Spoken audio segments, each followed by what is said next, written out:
नमस्कार दोस्तों, स्वागत है आपका इन्फॉर्मेशन सेंटर पर। आज मैं आपको बताती हूँ लेखक प्रेमचंद्र की कहानी जीवन सार।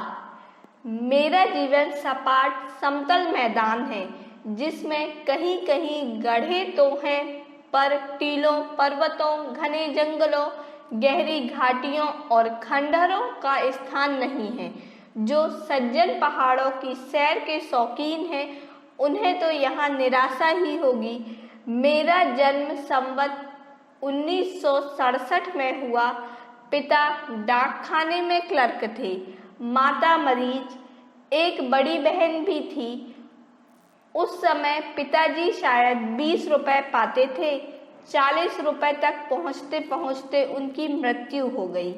यूँ वह बड़े ही विचारशील, जीवन पथ पर आंखें खोलकर चलने वाले आदमी थे, लेकिन आखिरी दिनों में एक ठोकर खा ही गिर गए और खुद तो गिरे ही थे, उसी धक्के में मुझे भी गिरा दिया। 15 साल की अवस्था में उन्होंने मेरा विवाह कर दिया और विवाह करने के साल ही भर बाद परलोक सिधारे। उस समय मैं 9वें दर्जे में पढ़ता था। घर में मेरी स्त्री थी, विमाता थी, उनके 2 बालक थे और आमदनी 1 पैसे की नहीं। घर में जो कुछ लेई पूंजी थी वह पिताजी की 6 महीने की बीमारी और क्रियाकर्म में खर्च हो चुकी थी और मुझे अरमान था वकील बनने का और एमए पास करने का। नौकरी उस जमाने में भी इतनी ही दुष्प्राप्य थी जितनी अब है। दौड़ धूप करके शायद 10-12 की कोई जगह पा जाता, पर यहाँ तो आगे पढ़ने की धुन थी। पाँव में लोहे की नहीं, अष्टधातु की बेड़ियाँ थीं और मैं चढ़ना चाहता था पहाड़ पर। पाँव में जूते ना थे, देह पर साबित कपड़ा ना थे, महंगी अलग 10 सेर के जौ थे। स्कूल से 3:30 बजे छुट्टी मिलती थी। काशी के क्वींस कॉलेज में पढ़ता था। हेडमास्टर ने फीस माफ कर दी थी। इम्तिहान सिर पर था और मैं बांस के फाटक पर एक लड़के को पढ़ाने जाता था। जाड़ों के दिन थे, 4 बजे पहुंचता था, पढ़ाकर 6 बजे छुट्टी पाता। वहां से मेरा घर देहात में 5 मील पर था। तेज चलने पर भी 8 बजे से पहले घर ना पहुंच सकता और प्रातःकाल 8 बजे फिर घर से चलना पड़ता था। कभी वक्त पर स्कूल ना पहुंचता, रात को भोजन करके कुप्पी के सामने पढ़ने बैठता और ना जाने कब सो जाता। फिर भी हिम्मत बांधे हुए था। मैट्रिकुलेशन तो किसी तरह पास हो गया, पर आया 2nd डिवीज़न में और क्वींस कॉलेज में भर्ती होने की आशा ना रही। फीस केवल अव्वल दर्जे की ही माफ हो सकती थी। संयोग से उसी साल हिंदू कॉलेज खुल गया। मैंने इस नए कॉलेज में पढ़ने का निश्चय किया। प्रिंसिपल थे मिस्टर रिचर्डसन। उनके मकान पर गया। वह पूरे हिंदुस्तानी बेस में थे। कुर्ता और धोती पहने फर्श पर बैठे लिख रहे थे, मगर मिजाज को तब्दील करना इतना आसान ना था। मेरी प्रार्थना सुनकर आधी ही कहने पाया था। बोले कि घर में कॉलेज की बातचीत नहीं करता, कॉलेज में आओ। खैर, कॉलेज में गया, मुलाकात हुई, पर निराशाजनक। फीस मुआफ ना हो सकती थी। अब क्या करूं? अगर प्रतिष्ठित सिफारिशें ला सकता तो शायद मेरी प्रार्थना पर कुछ विचार होता, लेकिन देहाती युवक को शहर में जानता ही कौन था। रोज घर से चलता कि कहीं से सिफारिश लाऊं, पर 12 मील की मंजिल मारकर शाम को घर लौट आता। किससे कहूं? कोई अपना 75 ना था। कई दिनों के बाद एक सिफारिश मिली। एक ठाकुर इंद्र नारायण सिंह हिंदू कॉलेज के प्रबंधकारिणी सभा में थे। उनसे जाकर रोया। उन्हें मुझ पर दया आ गई। सिफारिशी चिट्ठी दे दी। उस समय मेरे आनंद की सीमा न रही। खुश होता हुआ घर आया। दूसरे दिन प्रिंसिपल से मिलने का इरादा था, लेकिन घर पहुंचते ही मुझे ज्वर आ गया और 2 सप्ताह से पहले ना हिला। नीम का काढ़ा पीते पीते नाक में दम आ गया। एक दिन द्वार पर बैठा था कि मेरे पुरोहित जी आ गए। मेरी दशा देखकर समाचार पूछा और तुरंत खेतों में जाकर एक जड़ खोद लाए और उसे धोकर 7 दाने काली मिर्च के साथ पिसवाकर मुझे पिला दिया। उसने जादू सा असर किया। ज्वर चढ़ने में घंटे ही भर की देर थी। इस औषध ने मानो जाकर उसका गला ही दबा दिया। मैंने पंडित जी से बार बार उस जड़ी का नाम पूछा, पर उन्होंने ना बताया। कहा नाम बता देने से उसका असर जाता रहेगा। 1 महीने बाद मैं फिर मिस्टर रिचर्डन से मिला और सिफारिशी चिट्ठी दिखलाई। प्रिंसिपल ने मेरी तरफ तीव्र नेत्रों से देखकर पूछा, इतने दिनों कहाँ थे? बीमार हो गया था। क्या बीमारी थी? मैं इस प्रश्न के लिए तैयार न था। अगर ज्वर बताता हूँ तो शायद साहब मुझे झूठा समझे। ज्वर मेरी समझ में हल्की सी चीज थी, जिसके लिए इतनी लंबी गैर हाजिरी अनावश्यक थी। कोई ऐसी बीमारी बतानी चाहिए जो अपनी कष्ट साध्यता के कारण दया को भी उभारे। उस वक्त मुझे और किसी बीमारी का नाम याद न आया। ठाकुर इंद्र नारायण सिंह ने जब मैं सिफारिश के लिए मिला था तो उन्होंने अपने दिल की धड़कन की बीमारी की चर्चा की थी। वह शब्द मुझे याद आ गया। मैंने कहा, पैल्पिटेशन ऑफ हार्ट सर। साहब ने विस्मित होकर मेरी ओर देखा और कहा, अब तुम बिल्कुल अच्छे हो? जी हाँ। अच्छा, प्रवेश पत्र भरकर लाओ। मैंने समझा बेड़ा पार हुआ। फॉर्म लिया, खानापुरी की ओर पेश कर दिया। साहब उस समय कोई क्लास ले रहे थे। 3 बजे मुझे फॉर्म वापस मिला। उस पर लिखा था, इसकी योग्यता की जांच की जाए। यह नई समस्या उपस्थित हुई। मेरा दिल बैठ गया। अंग्रेजी के सिवा और किसी विषय में पास होने की मुझे आशा न थी और बीजगणित और रेखागणित से तो रूह कांपती थी। जो कुछ याद था वह भी भूल भाल गया था, लेकिन दूसरा उपाय ही क्या था। भाग्य का भरोसा करके क्लास में गया और अपना फॉर्म दिखाया।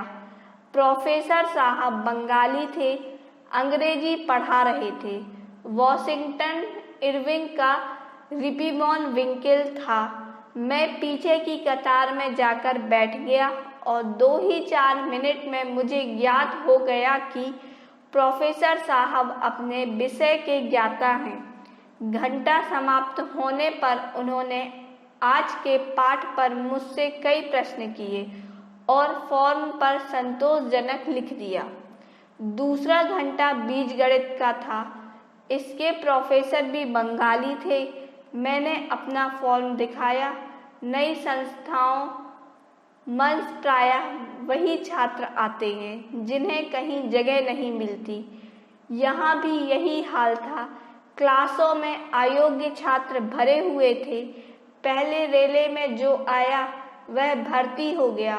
भूख में साग पात सभी रुचिकर होता है। अब पेट भर गया था। छात्र चुन चुन कर लिए जाते थे।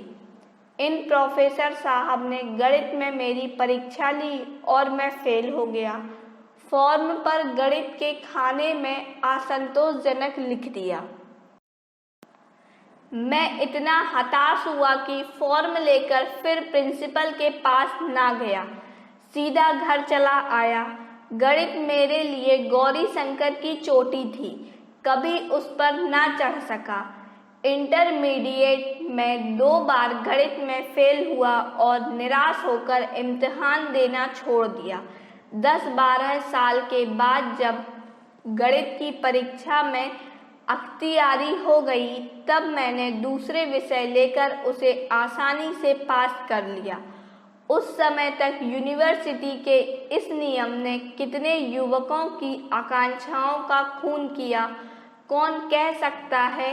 खैर, मैं निराश होकर घर तो लौट आया, लेकिन पढ़ने की लालसा अभी तक बनी हुई थी। घर बैठकर क्या करता, किसी तरह गणित को सुधारूं और कॉलेज में भर्ती हो जाऊं, यही धुन थी।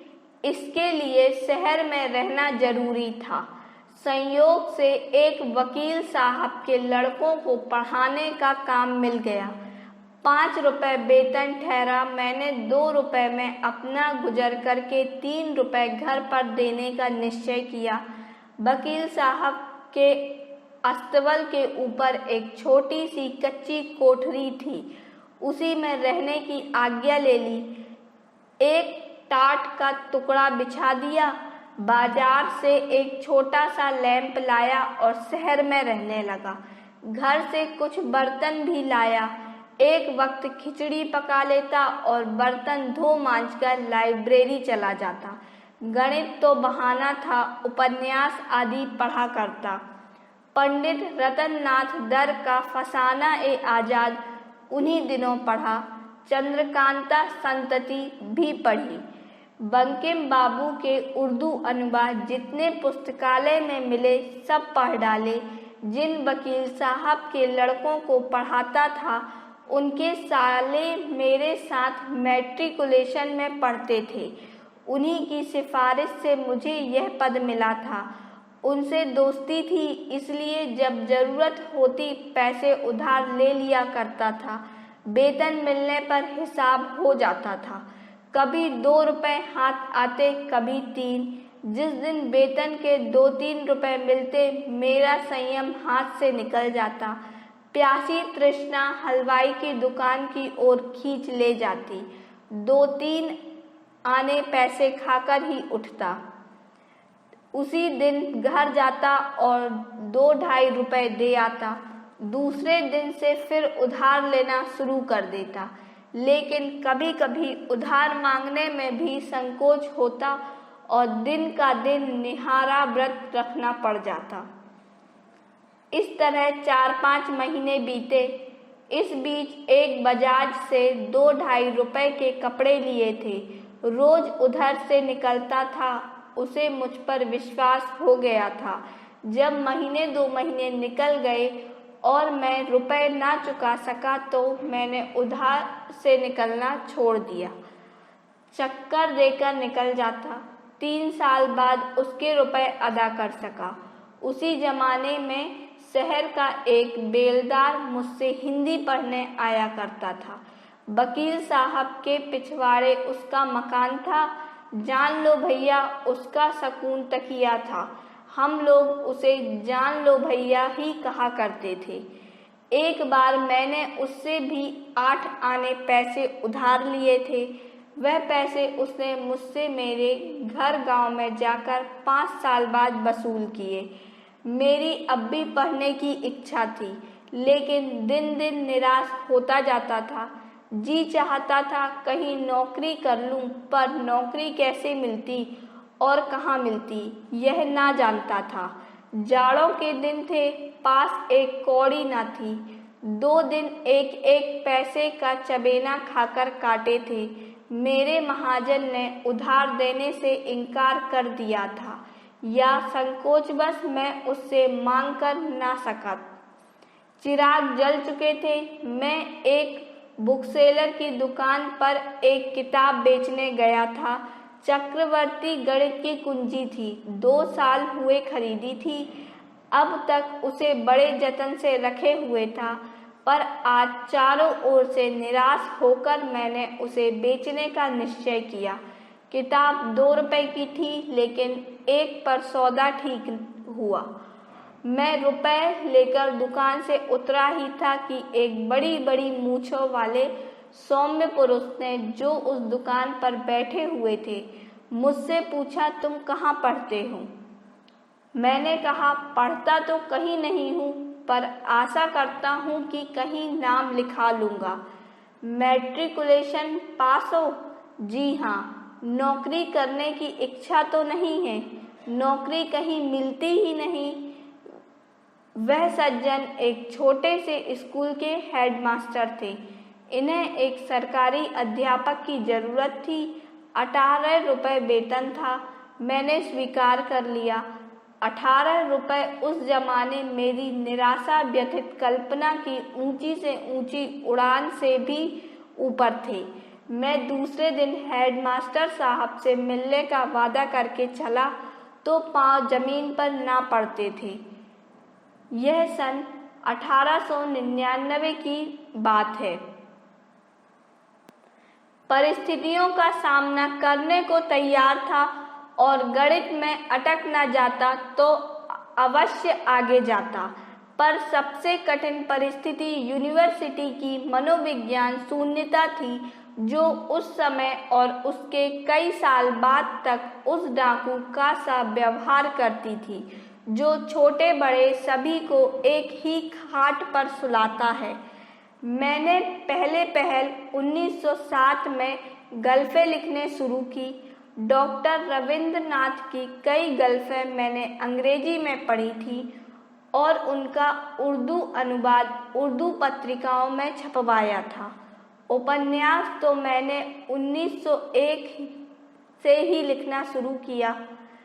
मेरा एक उपन्यास 1902 में निकला और दूसरा 1904 में, लेकिन गल्प 1907 से पहले मैंने एक भी ना लिखी। मेरी पहली कहानी का नाम था संसार का सबसे अनमोल रत्न। वह 1907 में जमाना में छपी। उसके बाद मैंने 4-5 कहानियाँ लिखी। 5 कहानियों का संग्रह सोजे वतन के नाम से 1909 में छपा। उस समय बंग भंग का आंदोलन हो रहा था। कांग्रेस में गर्म दल की सृष्टि हो चुकी थी। इन 5 कहानियों में स्वदेश प्रेम की महिमा गाई गई थी। उस वक्त मैं शिक्षा विभाग में सब डिप्टी इंस्पेक्टर था और हमीरपुर जिले में तैनात था।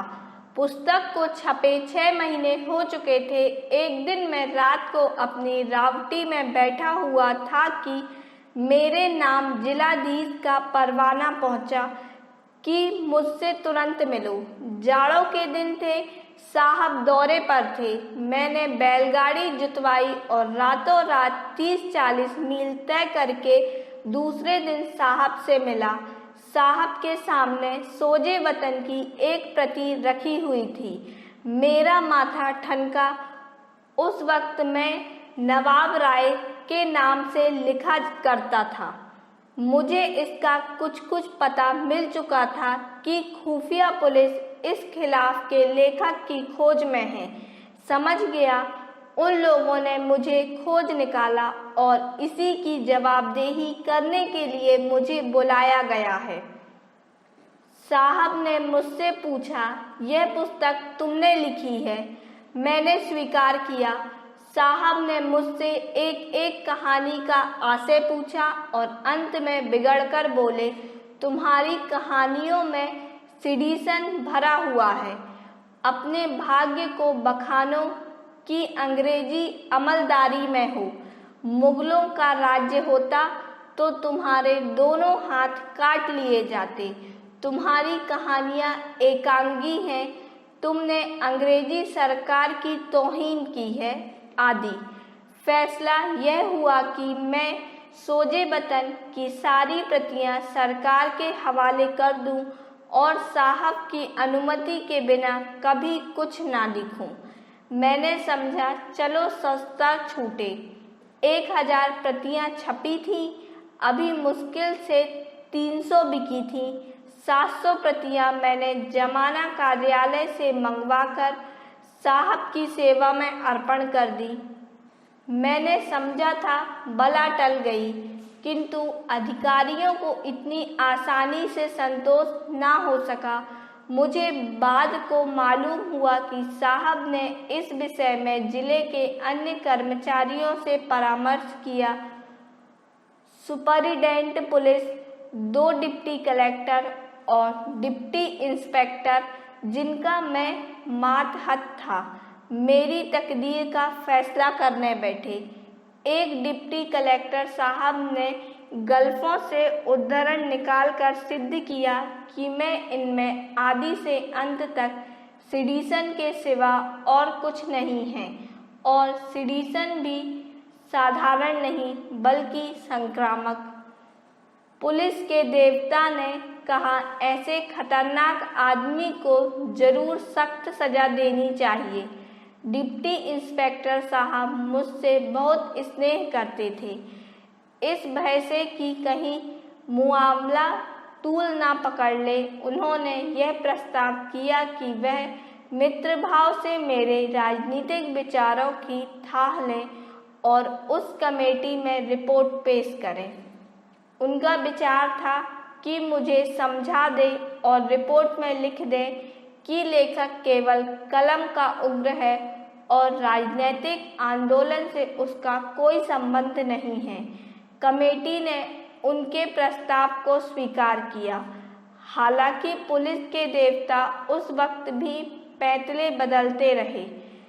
सहसा कलेक्टर साहब ने डिप्टी इंस्पेक्टर से पूछा, आपको आशा है कि वह आपसे अपने दिल की बात कह देगा?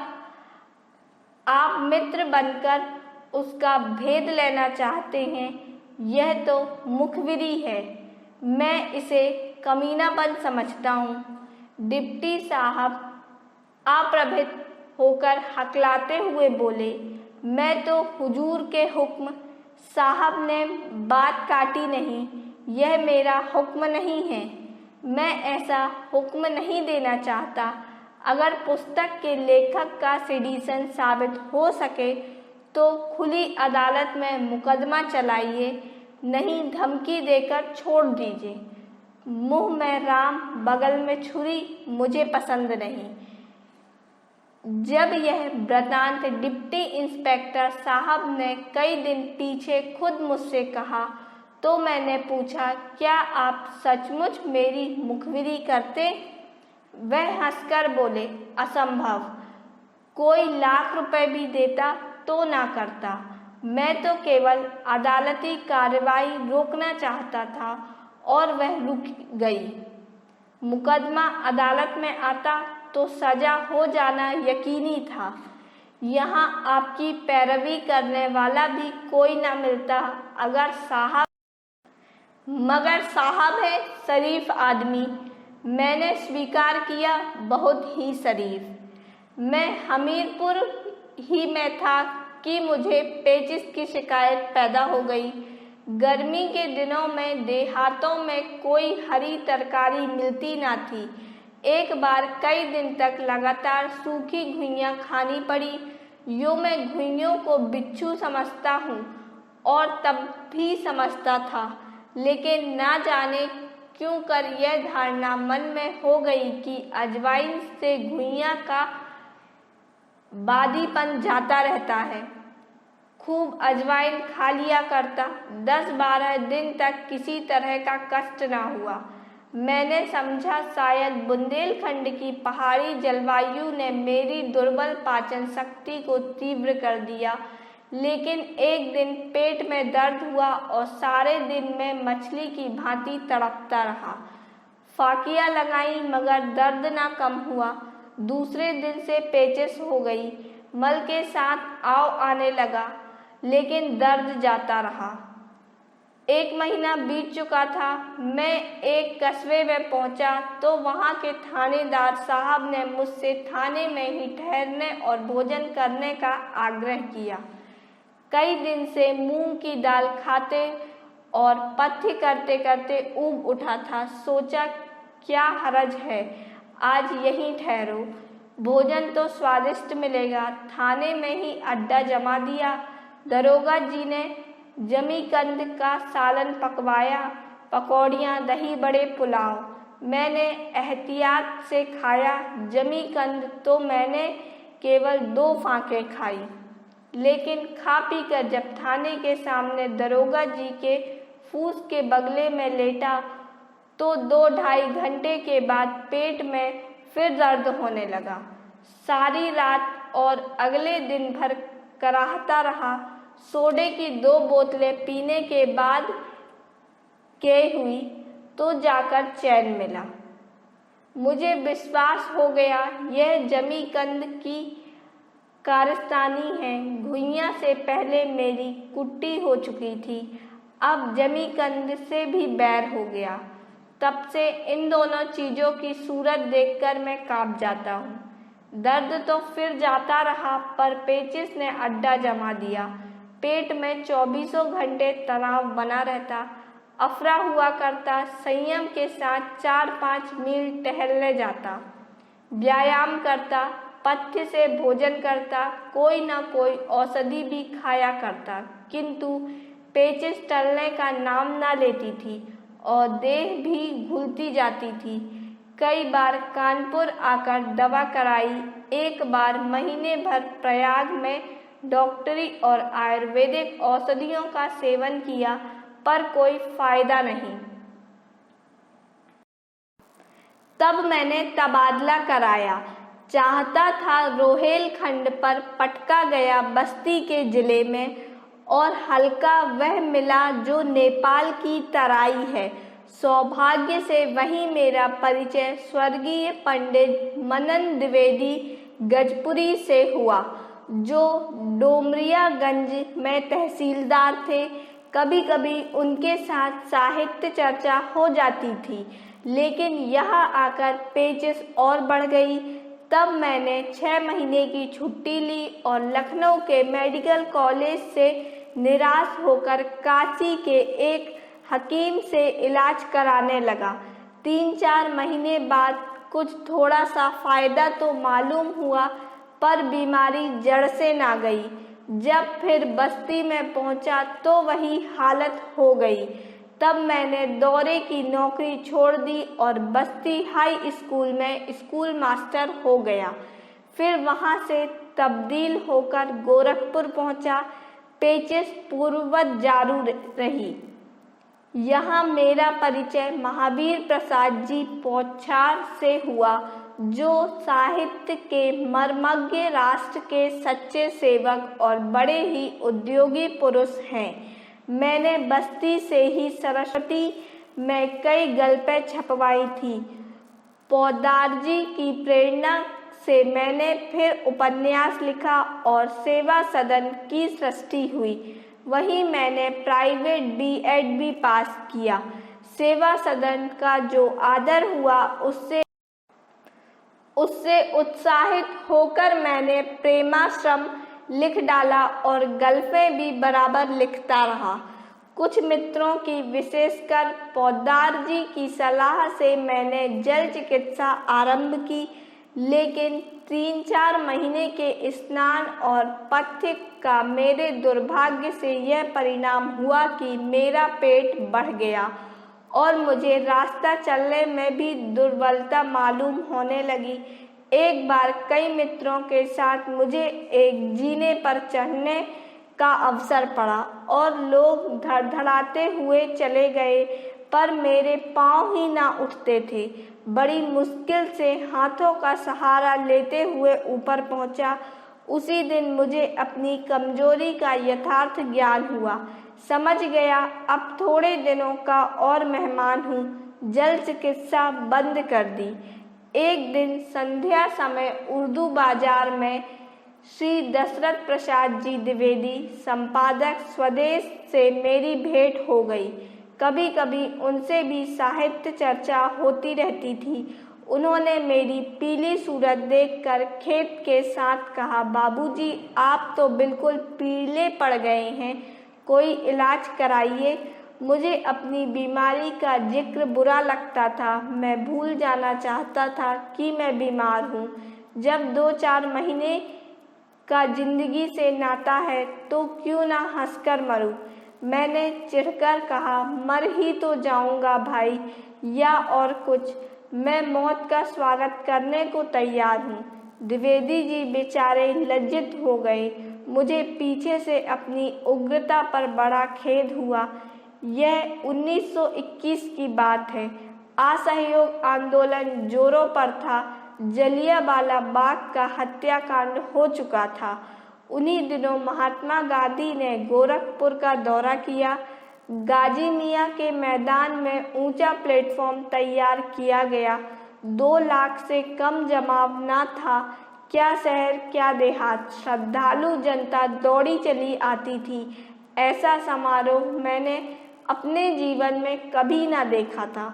महात्मा जी के दर्शनों का यह प्रताप था कि मुझ जैसा मरा हुआ आदमी भी चेत उठा। उसके 2 ही 4 दिन बाद मैंने अपनी 20 साल की नौकरी से इस्तीफा दे दिया। अब देहात में चलकर कुछ प्रचार करने की इच्छा हुई। पोद्दार जी का देहात में एक मकान था। हम और वह दोनों वहां चले गए और चरखे बनवाने लगे। वहां जाने के 1 ही सप्ताह बाद मेरी पेचिश कम होने लगी, यहाँ तक कि 1 महीने के अंदर मल के साथ आना बंद हो गया। फिर मैं काशी चला गया और अपने देहात में बैठकर कुछ प्रचार और कुछ साहित्य सेवा में जीवन को सार्थक करने लगा। गुलामी से मुक्त होते ही मैं 9 साल के जीर्ण रोग से मुक्त हो गया। इस अनुभव ने मुझे कट्टर भाग्यवादी बना दिया है। अब मेरा दृढ़ विश्वास है कि भगवान की जो इच्छा होती है वही होता है और मनुष्य का उद्योग भी इच्छा के बिना सफल नहीं होता।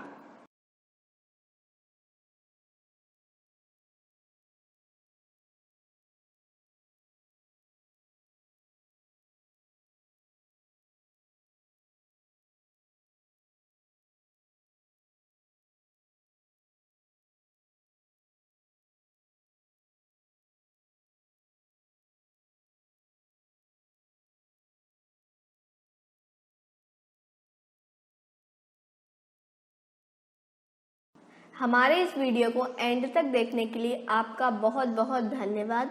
आपको हमारा ये वीडियो कैसा लगा हमें कमेंट बॉक्स पर कमेंट कर ज़रूर बताएं और जो इस चैनल पर नए हैं वह हमारे चैनल इन्फॉर्मेशन सेंटर को सब्सक्राइब कर लें। आप हमारे वीडियो को लाइक एंड शेयर ज़रूर करें। धन्यवाद।